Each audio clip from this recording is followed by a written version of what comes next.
The Weird Circle. In this cave by the restless sea, we are met to call from out of the past stories, strange and weird. Bellkeeper, toll the bell, so that all may know we are gathered again in the Weird Circle.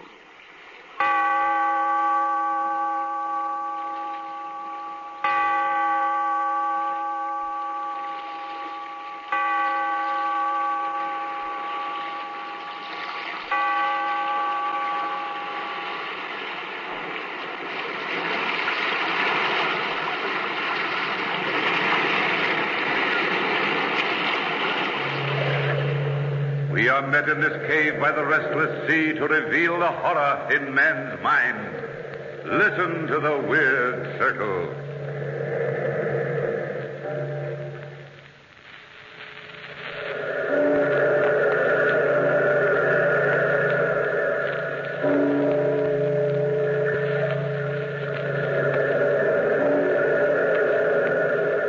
Out of the past, phantoms of a world gone by speak again the immortal tale, the murder of the little pig.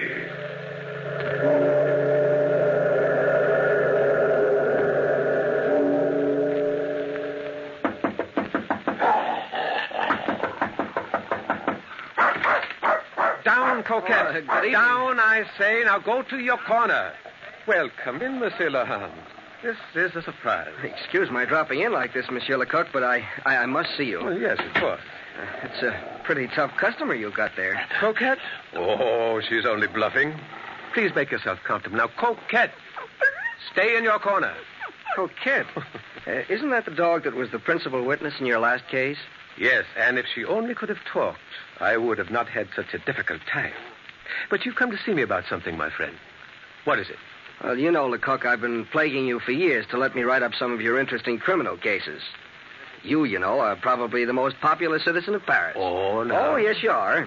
Certainly the greatest detective of our time. Why, people weigh your least word. Just imagine how they devour one of your stories, fictionized. But... Now, you aren't putting me off any longer. My paper says get Lecoq's stories or get out. You don't want to see me lose my job. Oh, hardly. All right, my young friend Lahan. You bearded me at last in my own den. But I've known a lifetime of crime. Where would I begin? Well, what about your last case, which involved the dog, Coquette? Indeed, why not? That was a baffling mystery. It had a strange, unearthly element, which has never been explained. And it centered around a very pretty woman. Well, it sounds made to order. And, by the way, how did you happen to acquire the dog? Well, that's part of the story. We'll come to that. Now, let me think a bit about this story. Maybe I should refer to my notes. It's file number 23. Yes, and here it is. The murder of the little pig. Well, does one murder pigs? This kind, monsieur. You know how Parisians are. They're forever giving names to people whose appearance or personality reminds them of animals. In French criminal history, we've had the wolf, the fox, the rabbit, the leopard. That's true. And the little hairdresser, Henri Coudray, was called the little pig.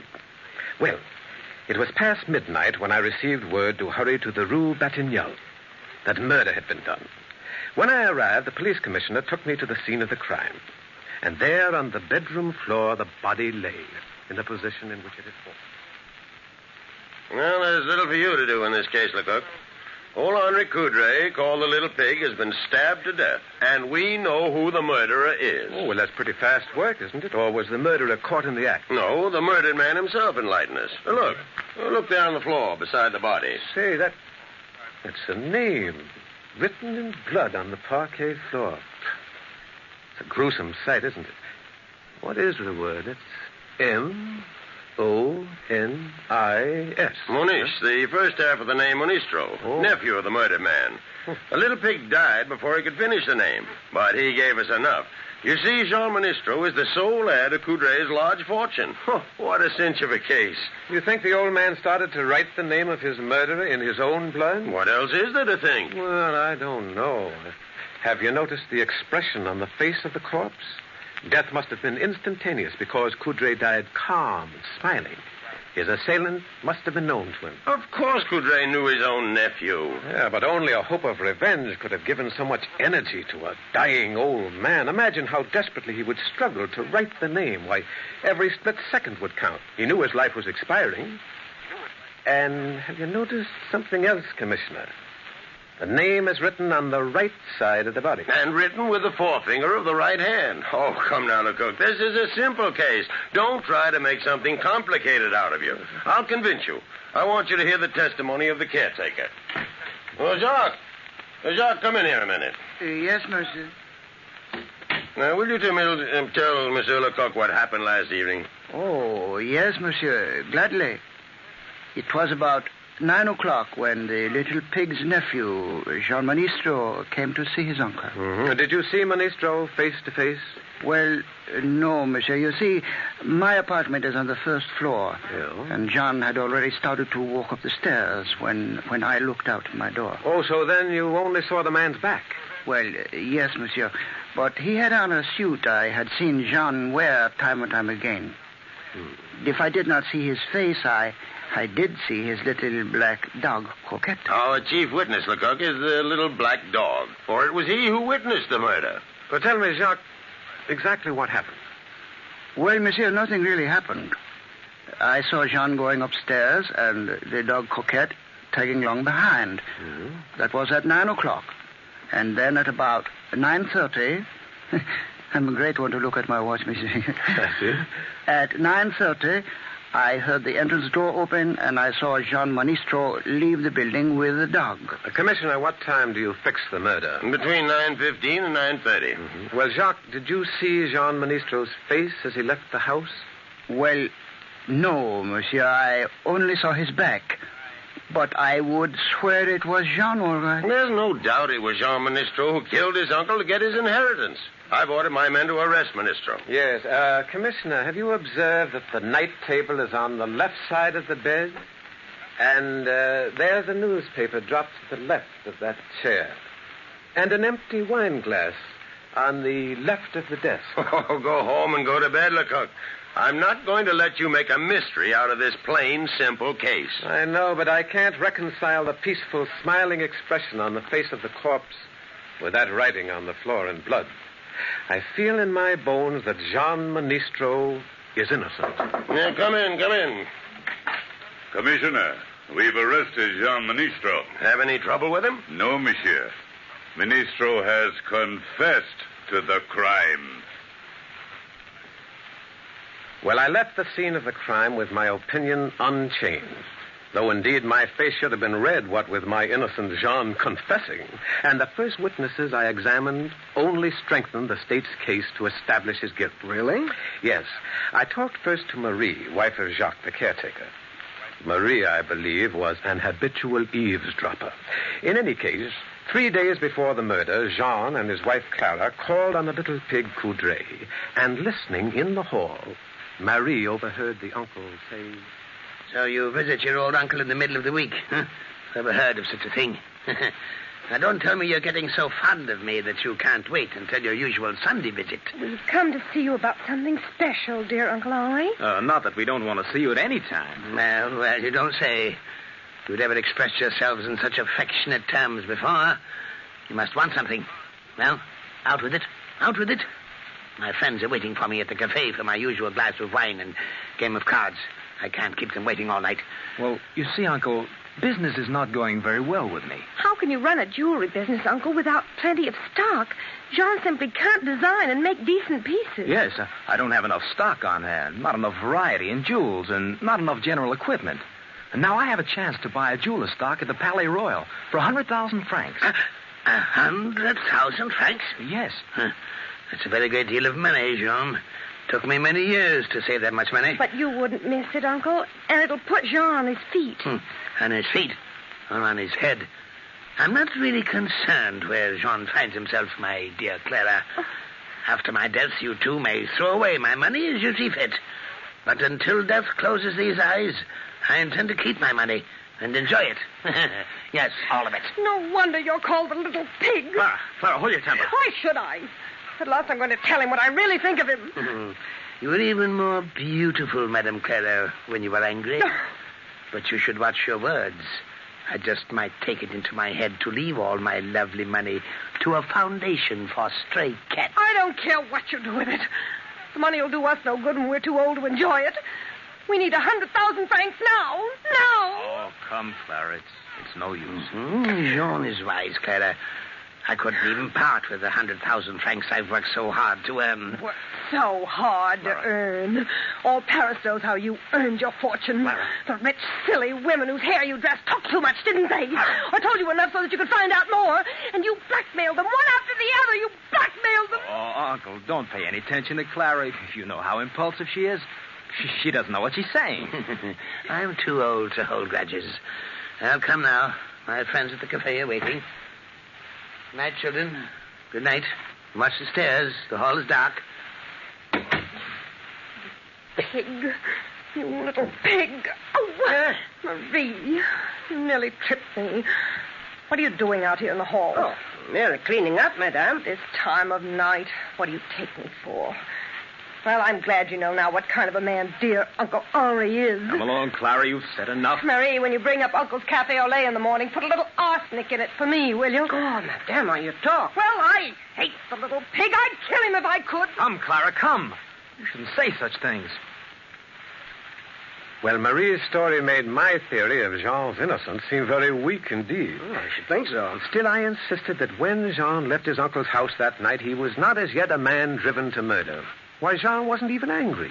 Mm-hmm. He was not temperamentally the type to murder in cold blood. I see. But Lahan, early in the morning after the murder, a surprise witness brought the guillotine even nearer to Jean Monistro. A well-dressed matron, Madame Dupont, told us this story. On the day previous, at some 10 hours or so before the crime, Madame Dupont went to Jean Monistro's shop in the Rue Vivienne. Ah, good morning, Madame Dupont.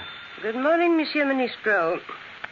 I am returning the bracelet. Oh, is there anything wrong? I thought I had repaired it very skillfully. This is not the bracelet I brought to you, monsieur. You have substituted paste for my genuine stones. Oh, I've done no such thing. I'll let you look at them through my glass.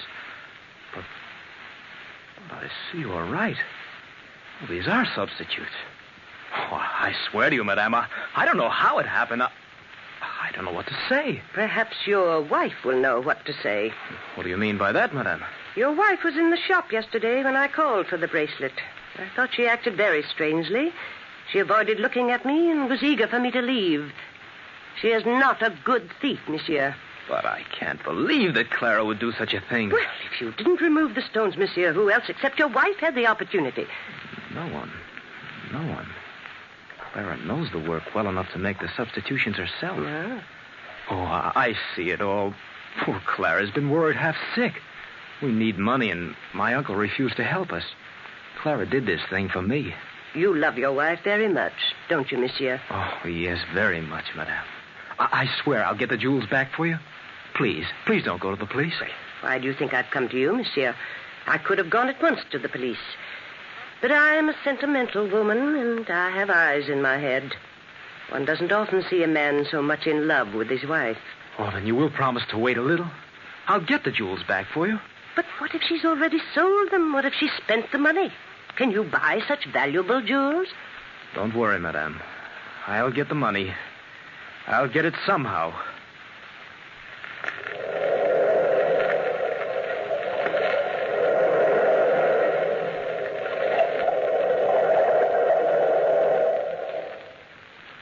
And so, you see, Lahan, Madame Dupont furnished the state with the strongest possible motive in the case against Jean Monistro. Yes, I see. But doubt as to his guilt persistently tugged at my mind. It was still early morning, and Jean had not been examined since his confession on the previous night. I wanted to get to him before he became exhausted and confused with the questions of others. I found Jean sullen in his cell and unwilling to talk. I have nothing to say, monsieur. I've confessed. What more do you want? But why did you confess, Jean? That's a queer question. I guess the answer is, I'm a man who doesn't know how to hold out. Hadn't gotten away with a murder, I think... Jean, where did you buy the revolver you used? I had it in my possession a long time. Years, I guess. What did you do with it after you killed your uncle? They threw it into the Seine. Your little black dog, Coquette, misses you, Jean. She won't eat. I wish I could have her here with me. She was a one-man dog. Coquette followed me everywhere. Please go now, monsieur. I've no more to say to you. I left Jean now convinced that he was innocent. But where in all Paris would I find the guilty one? I decided next to go to the Rue Vivienne and call on Madame Clara. What can I do for you, monsieur? No one is here. I mean to say, poor monsieur is away, and madame is just leaving. Well, who are you, young woman? Sybil, madame's maid. Now, if you wish to leave an order, or if you wish to buy anything... I'm not here to buy, mademoiselle. I am Lecoq of the police department. Oh. I must speak to Madame Monistro. Oh, my goodness, monsieur. Right away. Madame. I'm right here, Sybil. I heard what the gentleman said. Down, Coquette. Go back. Go back in the room. Take him with you. Come along, Coquette. Like a good dog. Well, you have a very good watchdog, madame. Jewelers keep good watchdogs, monsieur. Does your dog never make up to strangers? No, never. Coquette really only likes my husband. Why are you here? I heard you say you're from the police department. Yes. Here is my identification. I see. Well, perhaps you know I received a summons to appear at court this afternoon for examination. I must leave in a few moments. Yes, I know, but I wanted to speak to you before you left. Oh? Do you think your husband is innocent, madame? I'm sure of it. Jean couldn't kill a fly. So it has seemed to me. Jean is not the type to kill even a fly. But you know that your husband has confessed. I'm sure that Jean is convinced that I killed his uncle. He knew how I hated Uncle Henri. And then I did something foolish, monsieur. Oh? We needed money, and I borrowed some jewels. I believe that Jean found it out. But he didn't know that I still have the jewels, and I'm going to give them back to Madame Dupont. I'm sure he thought I was desperate, that I'd sold the jewels, spent the money, and then got frightened and killed his uncle, whom I hated, so that we could get the inheritance. You have your husband's reasoning pretty well figured out, haven't you, madame? Oh, but I know Jean so well. Did you kill his uncle? No, monsieur. And I have 3 witnesses that I was home that night. It was hot, and I asked 3 neighbor ladies in to have ice cream with me. They were here from 9 o'clock till after 10. Well, if you have 3 witnesses, you have indeed a perfect alibi. But where was your husband at that time? Well, it's quite unfortunate, but Jean went to see a workman about making some artificial pearls. Oh. Everything was unlucky that night for Jean. The workman wasn't at home. And I haven't been able to find anyone who saw Jean all evening. What time did he leave the house? About 8:30. And he came home about 10:30. I know what you're thinking. Jean was away at exactly the right time for him to have gone to his uncle's apartment and killed him and returned. But I know Jean's innocent. I know it. Where was the dog during the evening? Coquette? It's a funny question. Well, I didn't notice where the dog went. Still, I believe Coquette followed her master. Yes, I'm sure she must have followed Jean. La Hand, Madame Clara was from first to last a mystery to me. When I left the shop, I decided to question Madame Clara's neighbors and find out what they thought of her.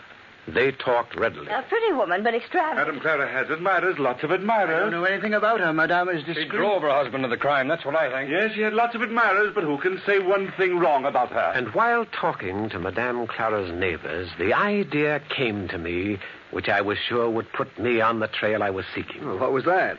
I had already seen Madame leave the house, so I knew I could find the maid, Sybil, alone when I returned to the shop. Oh, monsieur, madame has left. Oh, well, that's unfortunate.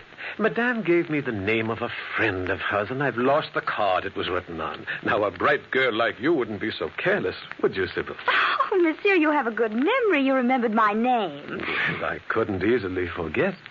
The name goes with such a pretty face. Oh, monsieur, now you joke with me. No, Sybil, I'm entirely sincere before such youthful charm. Oh. And I can see how bright you are, too. I'll bet you can tell me the name of that gentleman. You know, he's the only man beside Monsieur Monistro himself, the only other person the dog Coquette would follow. Oh, you mean Monsieur Victor? Exactly, Victor. How silly of me to forget such a simple name. And his address was... Oh, let me see. Oh, Rue Doré, number 23. It's not far from here. Yes, of course. It's hard to account for the affections of animals, isn't it? Now, Coquette is unfriendly to everyone, so I'm told, to everyone outside the immediate family, and yet she's so friendly with Monsieur Victor that she would actually follow him. Oh, well, you see, Monsieur Victor used to own Coquette, but he gave her as a present to Madame and Monsieur Ministro because they needed a watchdog. Oh, but Coquette still loves her former master. She often visits him. Well, that's a quaint habit, isn't it? But I suppose the Ministros must lock up the dog so she doesn't go off visiting at night. No, they don't bother to lock her up if they're staying home. No? Coquette often runs over to Monsieur Victor's after supper, around 7, and doesn't come back before 10. That is, if she can get out.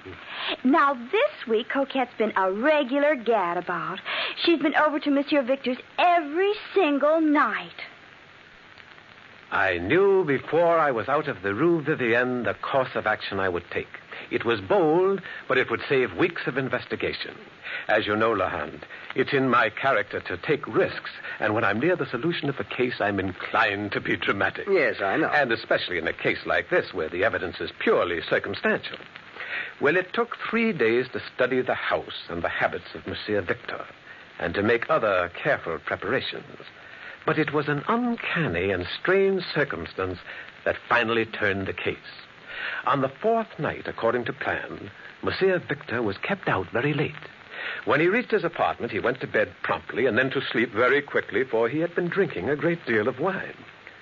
But presently, Monsieur Victor was awakened by a voice, by an unforgettable voice.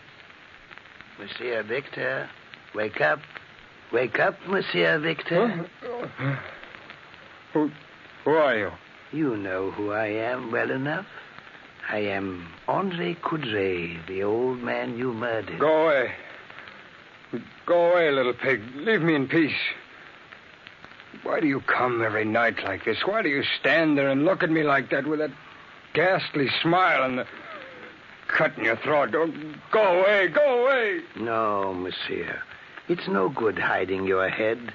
I will come back and come back until I have driven you out of your mind. But what do you want? What do you want? Why did you kill me? Any man has a right to know why he was killed. If I tell you, will you go away? Will you promise never to come back? Yes, I promise. Now, tell me, and I will stay quite silently dead. All right. All right, I'll tell you. I love Clara. I dressed like Jean, took the dog Coquette to your house and killed you. And now Jean will go to the guillotine. Clara will inherit your money, and in time we shall be married. I killed 3 birds with 1 stone. Got rid of you, and Jean and Clara will have your money. Very clever, Monsieur Victor. And you wrote part of Jean's last name in my blood on the floor, didn't you? Yes, that finished it. Now go back. Go back to your grave and stay there. All right, men, grab him. Oh. You're under arrest, Louis Victor. No. Danton, turn up the light. No use stopping him. What is this? Take that gun away from me. All right, now he's handcuffed. Well, Danton, that was a very good performance. Well, thank you, Lecoq. It was a pleasure. Who is that man? He's the image of André Coudray. This is Philippe Danton from the Comédie Française. How do you Very do? good actor. How do you do? Well rehearsed and perfectly made up. You know, I'm almost ashamed to work this ancient trick, having an actor pretend to be a ghost. But it did work. Oh, don't boast, Monsieur Lecoq. You had little to do with the success of your trick. The little pig André Coudray made your trick work. Are you trying to tell me that a dead man helped us? I believe he did. What? For the last 3 nights, I've dreamt a vivid dream, the same dream each night. I dreamt that André Coudray stood at the foot of my bed exactly as I saw this actor. Coudray did not speak in my dream, but when I heard his voice tonight, I was not surprised. I believe my dream had come true, that the apparition was really there, and that André Coudray wanted to know why I'd killed him, that if I told him, he would go and leave me in peace. What? Are you really telling me the truth, that you actually dreamed of seeing Henri Coudray as you saw the actor Danton tonight? Oh, what reason do I have to lie? You've got my confession now. It was not you, but the little pig André Coudray who trapped me. And so, Monsieur Lahand, that is my file number 23. Do you think it will give you a good story? Good story? It's amazing. Oh, by the way, you haven't told me how you came by the dog, Coquette. Oh. Coquette, come here. You may leave your corner now. Come here, girl. Jean Ministre was so grateful to me for releasing him from facing the guillotine that he insisted on giving me his dearest possession, Coquette. She's a fine little dog. Yes. You know, I'm afraid I'd make a poor detective. I lost sight of some of your clues. Now, what made you so sure that Jean Ministro was innocent? Well, sometimes the things that are not seen are near enough to put the eyes out. Yeah? You remember how I had observed that the night table, water, wine glass, and so on were all at the left side for convenience? Mm-hmm. But the letters we found on the floor, M-O-N-I-S, were at the right of the body, written with the right hand. Well, I later confirmed my first impression that Coudray was left-handed. And besides, the police commissioner had greeted me with the information that Coudray had been stabbed. But later, I asked Jean in his cell what he had done with the revolver, and he answered that he had thrown it into the river Seine. Well, I suppose Clara was convicted as Victor's accomplice, wasn't she? No, we suspected her, but suspicions are not proof. She denied knowing of Victor's affection for her, and we could get absolutely nothing against her. But always I have wondered, was Clara merely a clever, discreet woman and a good actress? Was she Victor's accomplice? What do you think?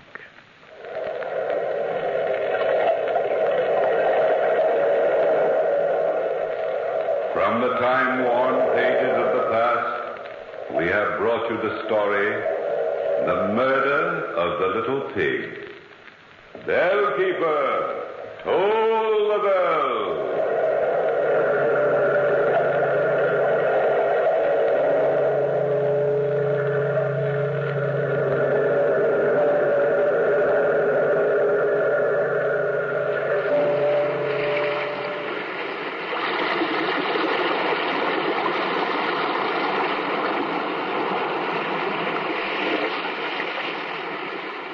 From the time-worn pages of the past, we have heard another immortal tale in The Weird Circle.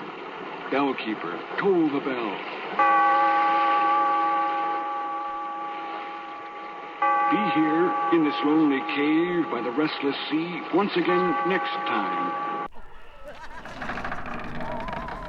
Return soon, brave listeners, to the shadows and secrets of Weird Circle, where each tale beckons you deeper into the unknown. Stay tuned for more chilling adventures from Golden Age Radio, rumble.com/c/GAR.